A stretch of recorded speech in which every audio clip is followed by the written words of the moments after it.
What's up, everyone? It's been a while. And today we're taking a look at the Xiaomi 14. And before you ask, yes, this is a phone that was released almost 3 years ago. Now, you might be wondering, why review an older phone when there are already newer flagship devices available?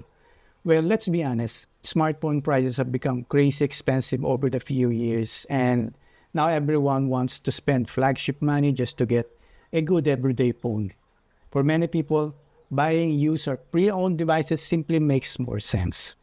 The good thing is that smartphone technology has already matured, and a flagship chipset from a few years ago is still incredibly powerful today. Cameras are still great, displays are still excellent, and for everyday tasks, most people won't even notice a huge difference compared to the newer model. That's why I started looking at older flagship phones, and I found this Xiaomi 14. I bought this for just 14,000 Philippine pesos or roughly 220 US dollars. And honestly, at that price, this feels like an absolute steal. So in this video, we're going to check out whether this flagship from a few years ago is still worth buying.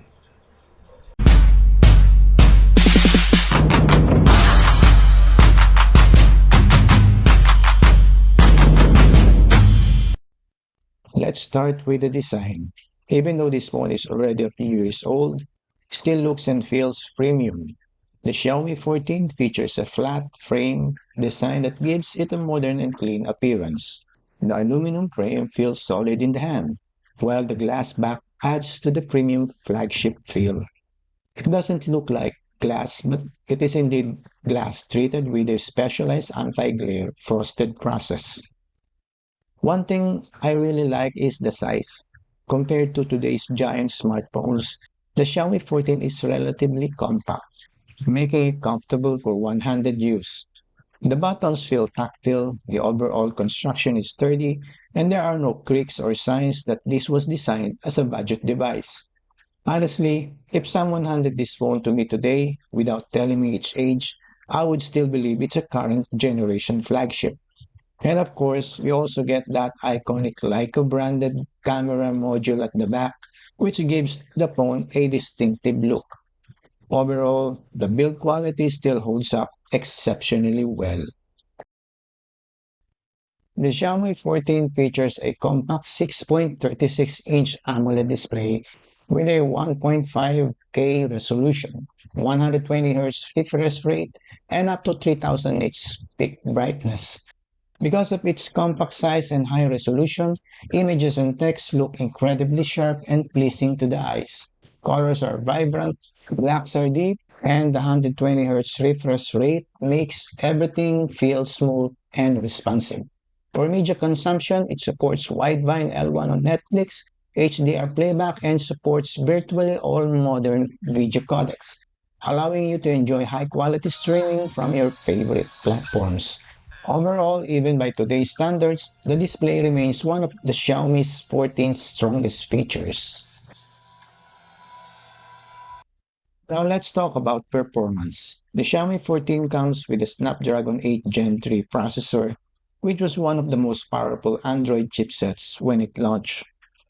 To see how it performs today, I ran Antutu benchmark and the device scored over 2 million, which is still very impressive and comfortably competitive even against many modern smartphones. For everyday use, everything feels incredibly smooth. Apps launch quickly, multitasking is effortless, scrolling is fluid, and I didn't encounter any slowdowns during my time using the device. But benchmarks only tell part of the story, so let's see how it performs in games. Starting with the Call of Duty Mobile, I was able to run the game at high graphics settings while maintaining smooth gameplay throughout my session. Touch response feels responsive, frame rates remain stable, and I didn't notice any major stutters even during intense multiplayer matches. For a phone that costs around 14,000 Philippine pesos in today's used market, this level of performance is honestly impressive. Next up is Wuthering Waves, which is significantly more demanding. This is the type of game that can easily expose weaknesses in a smartphone's processor and thermal management. The Xiaomi 14 handled the game surprisingly well. Even with higher graphic settings, gameplay remains smooth and very playable. There were occasional frame drops in heavier scenes, which is normal for a demanding title like this, but overall the experience was enjoyable. The Snapdragon chipset still has plenty of power left in 2026. Of course, gaming performance means nothing if the phone turns into a heater. So after approximately 1 hour of gaming, I checked the temperatures. The phone became warm, especially around the camera area and upper frame, but it never became uncomfortable to hold. Thermal management is actually quite good considering the compact size of the device. Performance remained consistent throughout the test, and I didn't notice any aggressive throttling during gameplay. For long gaming sessions, this is definitely a positive result. Now let's talk about battery life. Despite being an older flagship, the Xiaomi 14 still delivers excellent battery performance. The phone packs a 4610 mAh battery, which may not sound huge by today's standards, but thanks to the efficient Snapdragon chipset and optimized software, battery life remains surprisingly good. For my usage, which includes social media browsing, messaging, YouTube, taking photos, and a bit of gaming, the phone can comfortably last through a full day. Heavy gamers will still need to charge before the day ends, but for most users, battery anxiety shouldn't be a problem. And when it does need charging, Xiaomi's fast charging technology is still impressive. The phone supports 90 watts wired charging, allowing you to quickly top up the battery and get back to using the device in no time. Even after several years, the charging speed still feels flagship level. This is one area where older flagship phones often outperform newer budget and mid-range devices. The Xiaomi 14 comes with a Leica-tuned camera system, and the image quality still looks fantastic even today. But before we look at the sample shots, it's worth mentioning that this phone is packed with camera features. It supports up to 8K video recording and has built-in teleprompter and offers a wide range of shooting modes and manual controls for those who like to fine-tune their photos and videos.